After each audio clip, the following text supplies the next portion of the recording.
Welcome to another episode of the Top Corner Podcast. Today is for 7/25. If you don't know, it means we are in April. Yeah, that's exactly what that means. Yeah, definitely. So we got a good show. Do we have a good show? Always got it. I like to think we have a good show always. Yeah, I agree with you. Man. I agree with you on And that. today's co-host is Julian. Drumroll. That is the one thing How we're you missing. doing? Now, let me first start with applause. This is a good day, man. Yeah, it's a good day. Can't really complain too much, but I like complaining. Yeah. But people don't like hearing me complain, therefore I usually just don't complain. Yeah. But it's in my nature to complain. I'm kidding. I can get behind I actually don't. You'd probably have to ask my wife if I'm a complainer or not. I'd like to think that I'm not, that. Yeah. but I think that everybody likes to think that they're not complainers when they do complain. Next time we're going to ask you why. Yeah, please do. Well, without further ado, this is the show. Kevin De Bruyne Yeah. part ways with MC, which is Manchester City. Yeah, For it's those official. who didn't know. It's official, and he I could posted see a this very coming.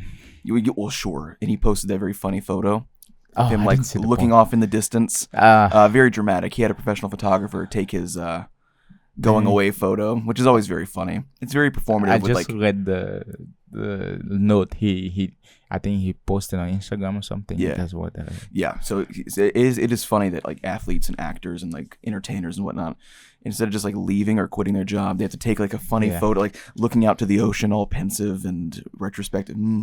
But Where's you know my what? life going? You know what though? I like when someone quit before they quit him or her. Yeah. So it's like you leave the sport before the sports leave you.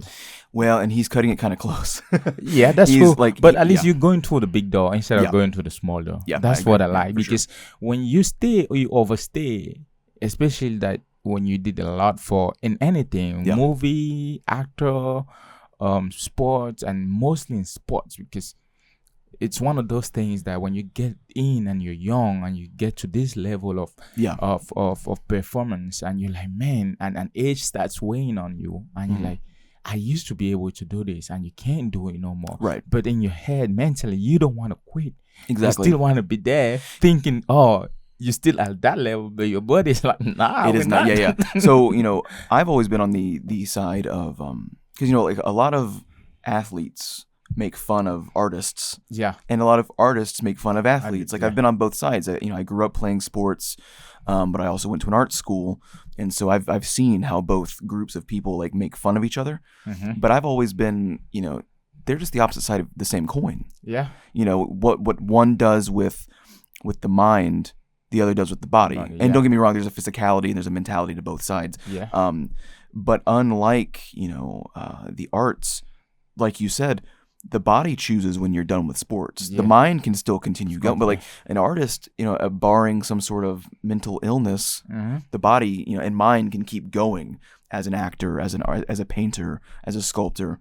But yeah, I mean, a lot of these guys, they dedicate their entire life to the sport.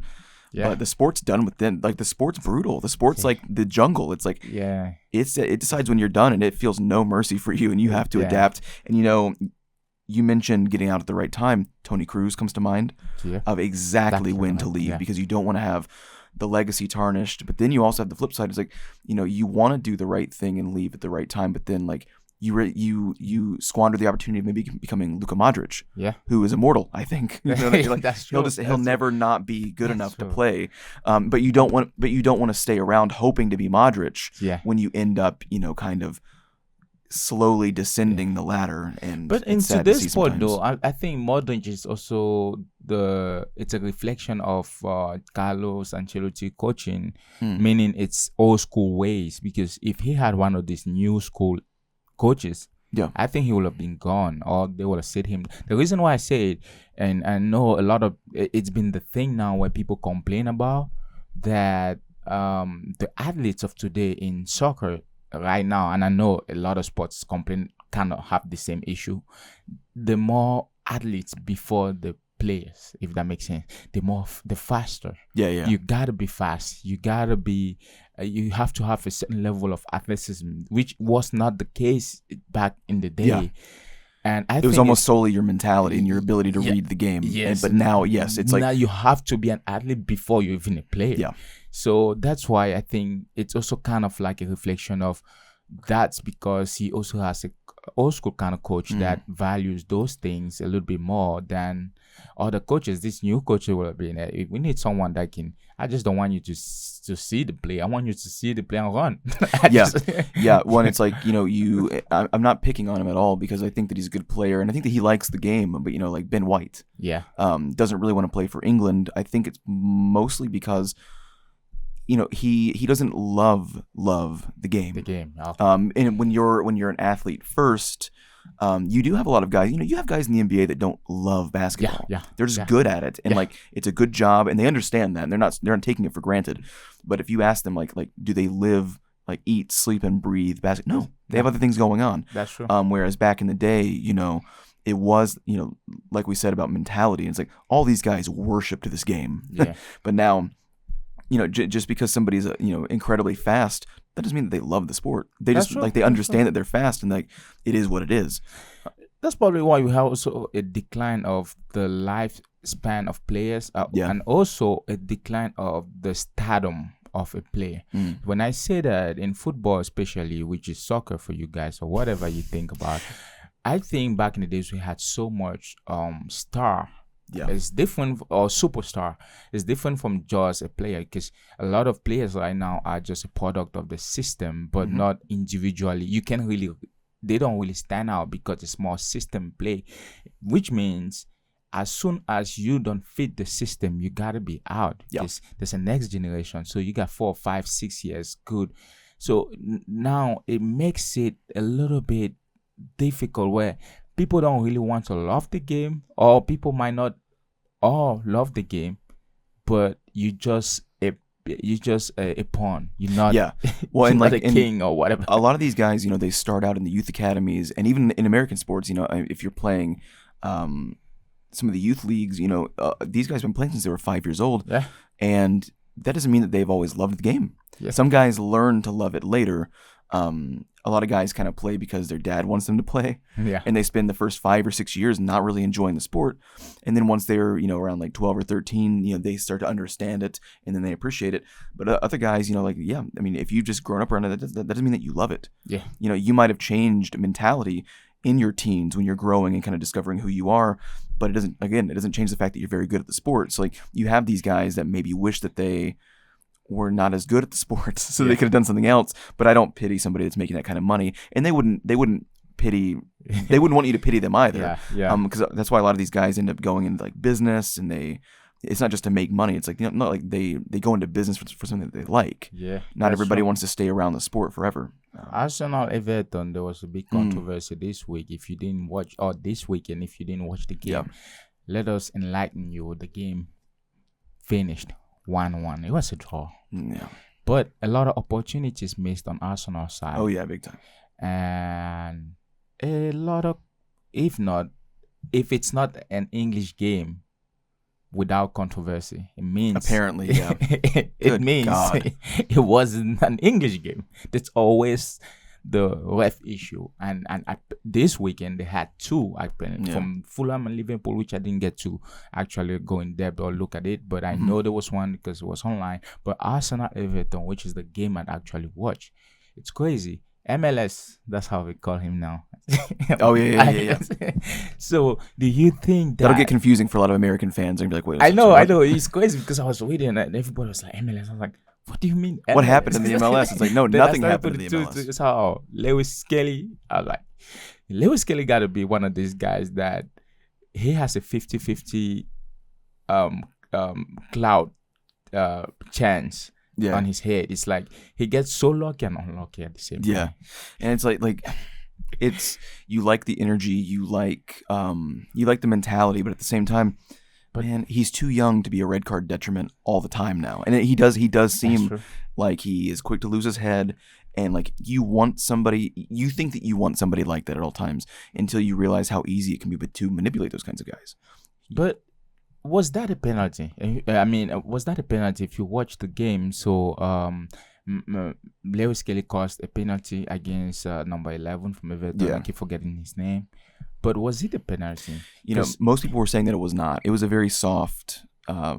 it's very weak too. Yeah. Because what I think is he had hold him a little bit, but I think it was because he was also falling down, trying to prevent the Everton player to get a step on him. Yeah. But that was before the box. So if you had to even give the foul, I don't think you will give it in the box, because I now agree. in the box he's falling down. Yeah.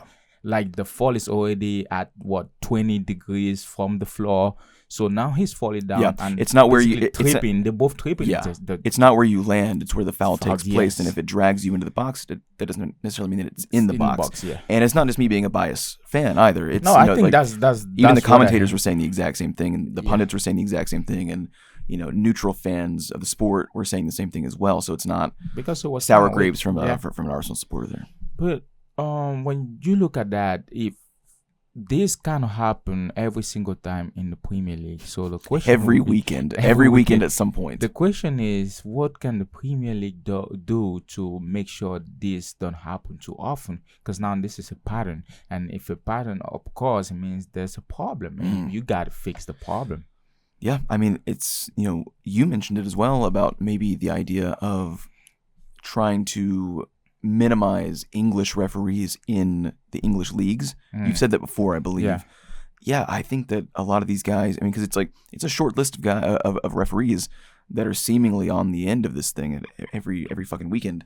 So yeah, I mean, I think get some French guys in there, get some Italian guys in there. I don't care if it changes the complexion of how this, because we've said it as well. The domestic leagues kind of have different mentalities, and like there's certain things that fly in England that don't in Italy and vice versa. But like at the end of the day, they're not having this week in, week out issue. So whether it changes the complexion of how the English sport is played, you got to do something about it. You got to do something. What's the point of the VAR if you have this cause? And the point of that was you could go through, or you could go back and watch the footage if the ref on the field had mistakenly or thought it was a foul and it wasn't. Then you have the VAR that can go and you judge it because you have the footage. You can go back in time and space and look at what happened, and you still say that's penalty. That's a problem. Yeah, and it's like you don't necessarily want the fans, especially the fans at home, feeling like they have more of an insight than the referee. Yeah. But at the end of the day, like we are literally rewatching the same video. Yeah. You can see on the monitor when he's rewatching fouls. Yeah. He is watching from the hard camera in the stadium. That's true. He's watching the exact same thing that we're seeing at home, and he's still. And so we had the best seats in the house. That's why I always make fun of there's an irony in going to see a sport, like you're paying a lot of money to get a bad view, when like technically the best seat in the house is the hard camera sitting on your couch. Yeah. He is literally getting the best seat in the house to watch these fouls again and again and again and again and again. And these guys are just continuously getting it wrong. Oh man. On the other side, but before we even move on, that Arsenal side, do you think that because they have a game coming up in the Champions League, they didn't go as hard as they would have gone? Because they're playing Madrid, so you got to conserve energy, people, and all the likes. And they were, whether you want to use it as an excuse, like sometimes they do this to play safe, not just Arsenal, but squads in general. If they lose, like sometimes they won't field their best teams for like knockout cups. Yeah. So that if they do lose, they get to say, oh, well, we were building for this anyway. Yeah. And so it's like, I don't necessarily like that mentality, but you could tell very clearly that they are resigning to Liverpool winning the league. It's not their decision anymore. It hasn't been their decision for a good while now, but you can tell that they're trying to prioritize the Champions League, which, I don't know if that's the best thing, because frankly, you just don't have a great lineage in that competition. But, this is a good Madrid side to gamble with, I think. Both sides are coming in kind of vulnerable. So I understand that, but very clearly, when Sterling is starting and Odegaard's not starting, it's very clear what's happening there. Yeah. But the biggest issue that they have, and it's been this way this entire season, every single time that Liverpool fumble something, Arsenal do not make up for it. Like if Liverpool draw, Arsenal does not get those points. They lose. If Liverpool loses, like those 3 points could have made a difference this weekend. Not enough to change the complexion of the league, but that 4 times over Yeah. There have been at least 4 or 5 instances in this season where Liverpool have stumbled and Arsenal have just not capitalized, and that's the bigger issue. Yeah. On the other side, if you And also, really fast, that Everton-Arsenal game was a bad game. It was a sloppy game. That first half was miserable. Yeah. This actually was a very bad weekend for football in general. That Manchester That's derby true. was horrible. Oh man, Madrid, that's what I mean. Madrid stumbling against Valencia, Arsenal drawing against Everton. You're like, what? Like none of these top squads are performing the way they're supposed to be. Let's go to the Chester derby. Man, that was rough. Yes. Especially for Manchester, which is one of the biggest derby. You expecting the enthusiasm. You expecting the fan to come in and see football. This is a kind of a celebration. You're expecting rowdiness on the field. You're expecting there was none of that. It was there. You could have slept through the game. What's funny, really, like on that, because you kind of just said it exactly. Of you're expecting this and that from the Manchester derby, but a lot of people were like, why?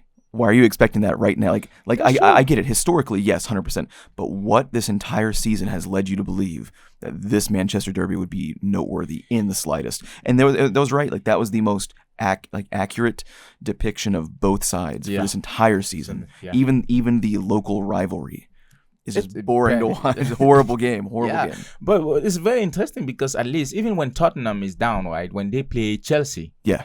Even when Chelsea they come up for it, it's because like at least it's a derby. It's where you think, there's always that animosity. Yeah. I'm better than you. Even when Arsenal was, kind of languishing in that Unai Emery or like early Arteta stuff, Chelsea was a heavy rival. Like, that's a big rivalry. It's like whether or not somebody's languishing in mid-table or not, they bring it. You have to. Yeah, you have to feel the angriness. You have to feel the passion. You have to feel the competition.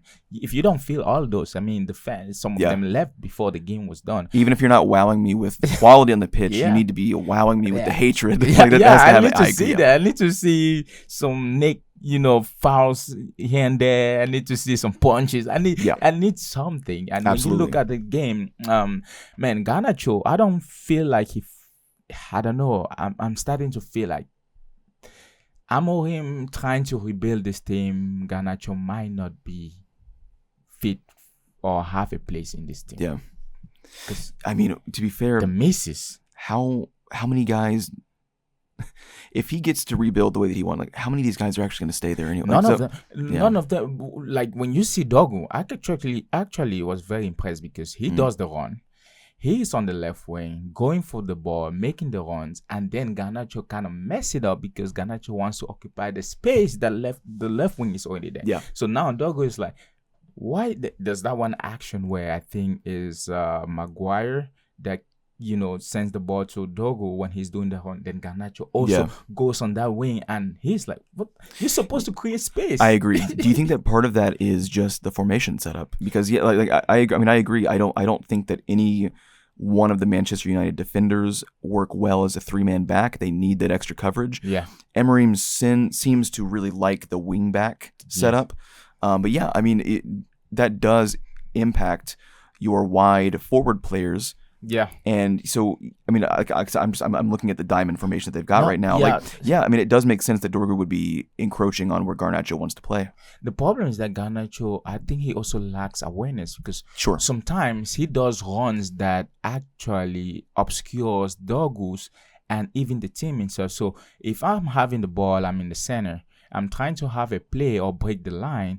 And if I want to send the ball left, this guy is going right. Yeah. So now you're here as Bernardo Silva thinking, why the hell is going there? Now, I do, and I agree. And some of his decision making is not great. And, I think that because he's so clearly one of the best players in that squad, we do forget that he's 20 years old. He's young.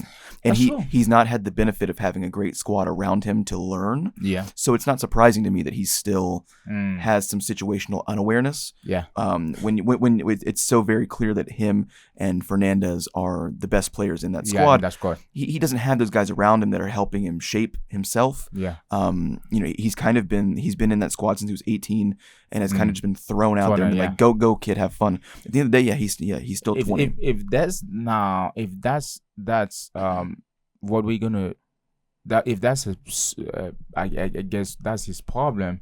I think Amorim has to break the bad habit he has. Yeah, yeah, yeah. If you have to create space, create space. Don't occupy the space. Because if I'm overloading on the left wing and you are here also occupying the same space as your left wing, how can I, as a left wing, how will I make either a cross or an intelligent play? Because you're here, I can do Yeah, nothing. yeah, yeah. You know, another thing is if I have the ball and I have to feign, make a play, or wait to send a through ball, do it when the other player is free. He had Yeah. the opportunity to send a pass it to Fernandez, and he didn't. Yeah. He's so focused on taking every single chances. I think because he knows that just like if it's not from him, where's it going to come from? That's a Like great so, question. so it is Because I one of didn't those. even see Højlund. I don't know where Højlund was. Oh, he's gone. Yeah, yeah, yeah. No, I mean he's up there, but he's not. Yeah, he wasn't out there, but he was out there. No, it's like with this Manchester United setup, like I don't feel sorry for Eriksen. Yeah. I don't feel. And I'm not saying that like you deserve this situation, but I don't feel sorry for Maguire, De Ligt, Casemiro, like even you, Ugarte, like or Fernandez, really, because you're older, you have some experience. Whether or not the manager situation has been a nightmare, Yeah. the roster situation has been a nightmare. The lack of tactics for what feels like 5 years. I do feel bad for the young guys because they've not had a good system to grow up in, and it could possibly affect their career their careers as well. Because that's true. let's say that because Garnacho was linked to Napoli. What if he goes out there and like his lack of guidance, he maintains poor decision making throughout his career now in other squads, but that's not going to fly.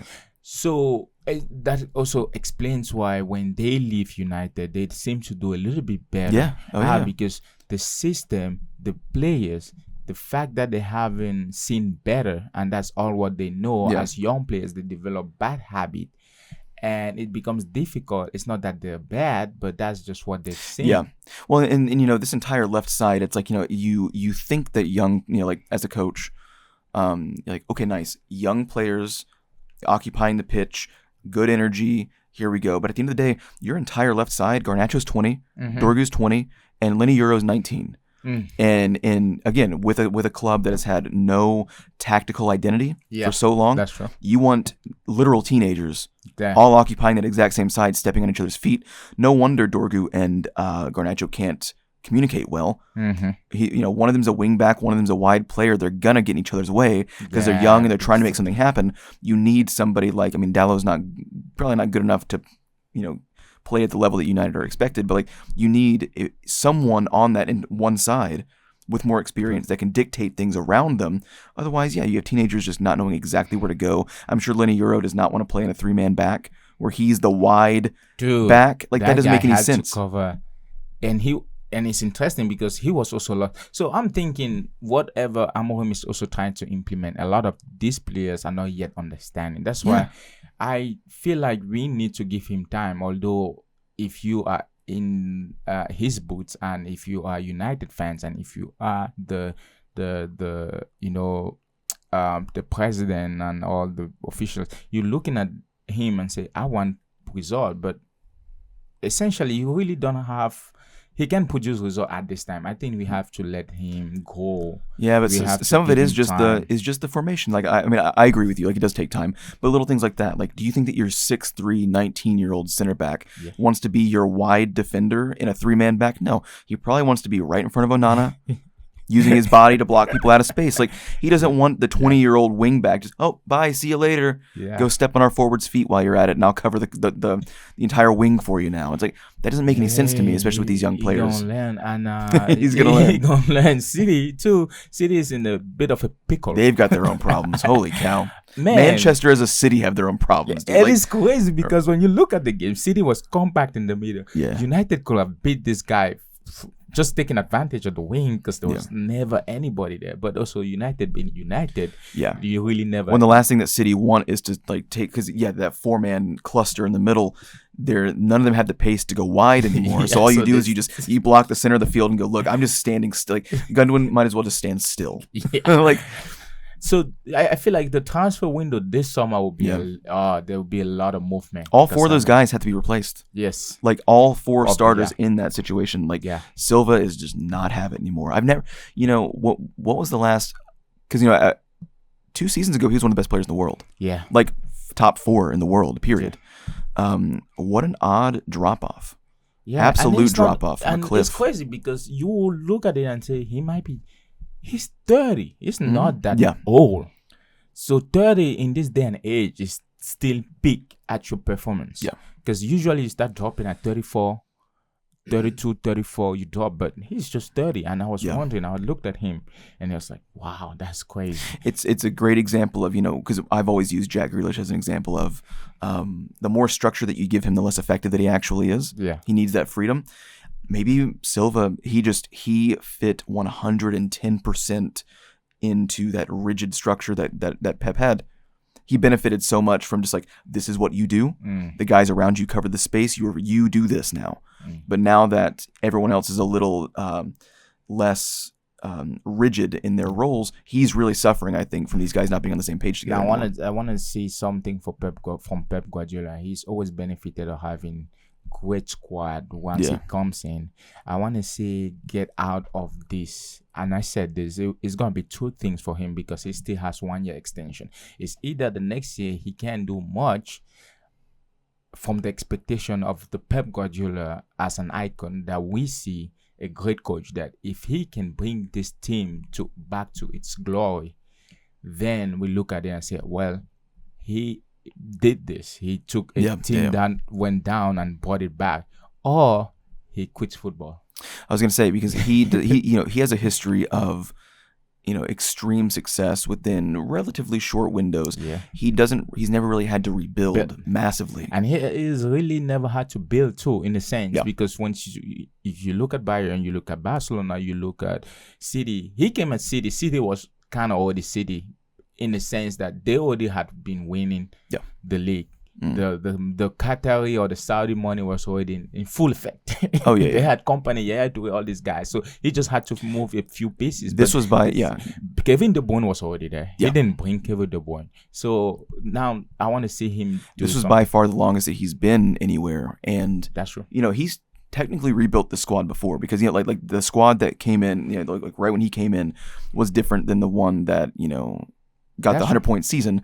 So it's not that he rebuilt it from the ground up, but now he is going to have to rebuild it from the ground up. That's but he had a good 4 or 5 years of slowly replacing some of those, the Agueros, the David Silvas, the Fernandinhos, and he did that very well. Right.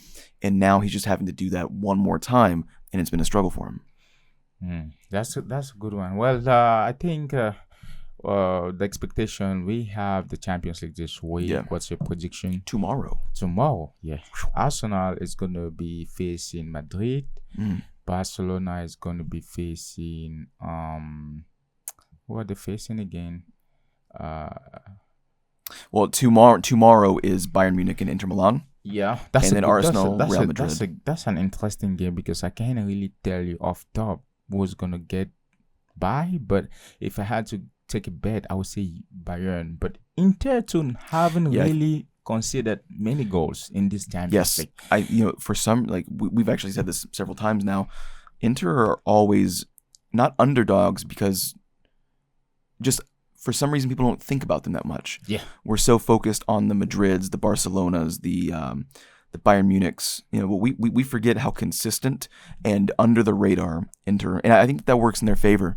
The fact that they do perform at a high level, but just nobody talks about them that much, and you wonder if the clubs do the same thing that we do. Yeah. Oh shit, Inter's here, and and then they show up and they smash your face.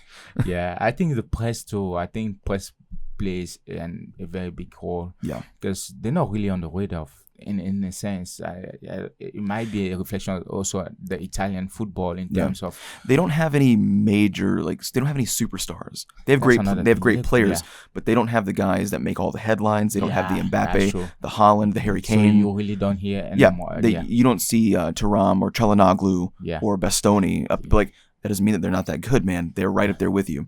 Yeah, Arsenal, Real Madrid, which is another great matchup.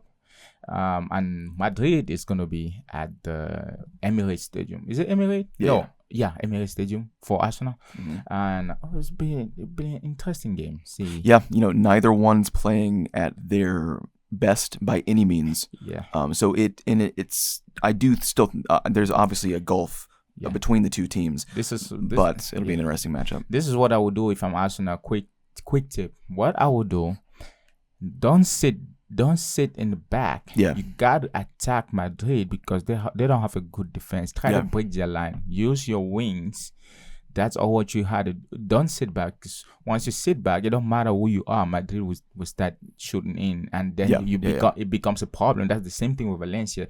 They scored and started sitting back. Then Madrid scored a 1 goal. That's the same thing with Atletico Madrid. The first leg they sat back and go in gun blazing, and you got to score at least 2. So when you go back to Bernabeu, it becomes. You can start playing extra defensive. Yeah. I think that if it was the Arsenal last season that had the really, really impressive pressure off the ball, Madrid would really struggle getting through the middle of the park for sure. But that's the one thing that we've said, that, Arsenal are missing the offensive and defensive, just constant pressure. But yeah, you're right. They can't sit back and let Madrid. You have to take advantage of the fact that they are defensively very withered. Yeah. Take advantage of the fact that even though Valverde is, I think, one if not the best player in the world, he is not a natural right back. Try to take advantage of that because that's Martinelli's space. Martinelli can outpace Valverde, but Valverde's got great situational awareness. He's got very long legs for like big stridey tackles. That'll be an interesting matchup to see, unless it's Trossard on the left wing, in which case maybe that tighter dribbling just outside the box can be what seals the deal. Arsenal has to do one thing too. They have to make sure they don't let a one-on-one situation for their defensive line. The reason why I say that is you got to defend at least 2, because if you let a situation one-on-one, be it Rodrigo, be it Vinicius Junior or Mbappe, it will be really, they will have really difficulties for defending, because now these guys are really good with one-on-one, and you don't want that. I mean, like in the because Gabriel, we don't really know what the injury is. I like the Saliba marking Mbappe. I do like that. Obviously, if it's Jakub Kiwior that's sharing that center defense position with Saliba, you see where Mbappe is going to go target. That's what I'm saying. Kiwior does have some mistakes in him, but if you just have Saliba absolutely locking down a man mark on him, I do like that matchup actually. Okay. But because what is it? Urian Timber would be on Vinicius Junior's side. That's the No, Urian Timber would be on Rodrigo's side, which is still difficult. The one thing I don't want Arsenal to do, if I'm Arsenal, I make sure those 2 wing, be Rodrigo and Vinicius, my left back are not just left with them by themselves. Because if it's a counter attack or if it's a one-on-one, it's going to be difficult, because there's not a lot of players in this world right now that are really good one-on-one because of how football has evolved. But those 2 are really good one-on-one. You got to take space away from them. Don't let them have space. Barcelona, Dortmund, I don't know, man. I feel like Barcelona might be a field trip this one. It's interesting. We don't talk about it much, but Barcelona's form this year, that's the one scary thing. Because they've all been playing, most of them been playing since they were like 2 together, La Masia. So they'll understand what's going to happen. You see them playing on the field. Lamine would do a crazy pass, and Pedri already knows where it's going to land. There's so much cohesion between the team and chemistry. And because they're not flawless either. They have mistakes in them. Like, they're very fun to watch. You can tell that they really get along well offensively. But they play the high line, not to perfection. So they do have some goals that they can concede in them. But again, they're very fun to watch. It's more of like, we can concede, but are you able to stop how much goals you will concede from us? So that's more the thing. But I think if a team figures how to play, to break the high line with fast-paced counterattack, then it will become difficult for them. We had that. I think we joked about earlier in the season where like this Barcelona side remind me of the like early to mid 2000s New England Patriots. Where like they are the absolute most high octane offense, and like of the 32 teams, like 30th in defense. Like they will concede, Yeah. but it's like you're not going to outscore them. They're going to beat you Yeah. because they're just going to run all over you. Yeah, you'll probably score, Yeah. a touchdown or 3, It's- but like they're going to put unbelievable points up on you. That's what they remind me of. Warriors 2015. I don't know if you were watching the basketball at that time. They didn't care if you scored, man. The problem is like, can you stop us? Yeah, from exactly. scoring? Yeah. Paris Saint-Germain, Aston Villa. If I have to call this game, Paris Saint-Germain takes this one easy, fast-paced counter-attack. I don't know if Aston Villa. Paris Saint-Germain plays like Liverpool of 2019. They are on crack. When If they can maintain that from what they did last round, then yes, it'll be very easy. It will be. But also, I want to see excitement. I want to see the underdogs taking over the big dogs. Yeah. I want to see. Since when are PSG the big dog? Anyway, I'm kidding. Against Aston Villa, man. Against them, sure. Yeah. So what if Aston Villa just shook them? That'd be amazing. That would be amazing to see. This is where all the world is gonna be. I guess all that money is not really helping. Yeah. So that would be the most PSG thing ever, honestly. Yeah. Well, like I said, and we can't stress this enough. Go and watch us. Go and subscribe. We're to very our stressed. channel. Go on the go on the YouTube, turn on the bell notification, subscribe, listen to us, and go on the TikTok. We got videos over there, and Instagram, whatever platform you can get your Listen to the sound of my voice. Oh, definitely. Whatever platform you can get your hands on us, go and do it. And let's give a round of applause. Get your hands off us. Close the show. See you guys next week. Bye. Goodbye.